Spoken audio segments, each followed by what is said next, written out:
बातमी आहे माढा लोकसभेची। माढा लोकसभेचा तिढा सुटण्याची शक्यता आहे, कारण धैर्यशील मोहिते पाटील आणि रामराजे निंबाळकर हे घराणं हाती तुतारी घेणार असल्याची माहिती आहे। दोन्ही कुटुंबियांनी आपापसात बसून ठरवावं कुणी उमेदवारी घ्यावी असं शरद पवार गटाकडून सांगण्यात आलंय।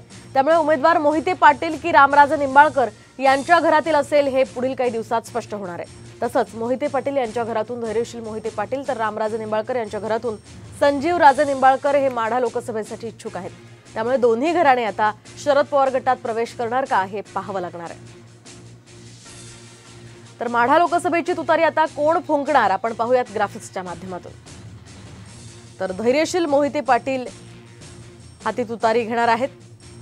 संजीव राजे निंबाळकर हे माढा लोकसभा निवडणूक लढवण्यासाठी इच्छुक आहेत। तर मोहिते पाटील रामराजे निंबाळकर शरद पवार गटामध्ये जाणार असल्याची माहिती सूत्रांनी दिली आहे। माढ्याची उमेदवारी आता कुणी घ्यावी हे दोन्ही कुटुंबांना ठरवावं असं शरद पवारांनी त्यांना सांगितलंय। त्यामुळे शरद पवार गटाची दोन्ही कुटुंबांना ही सूचना असल्याचं कळतंय। कुणाला आता माढ्याची उमेदवारी मिळणार तेच पाहणं अतिशय महत्त्वाचं आता असणार आहे।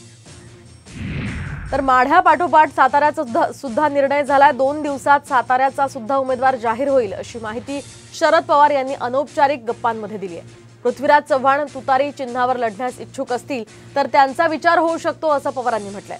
दुसरीकडे सांगलीबाबत शिवसेनेनं परस्पर निर्णय घेतल्याचं सांगत शरद पवारांनी अप्रत्यक्षपणे नाराजी व्यक्त केली आहे। त्यामुळे आता साताऱ्यातून कोण नेमका उमेदवार असेल ते पाहणं अतिशय महत्त्वाचं असणार आहे।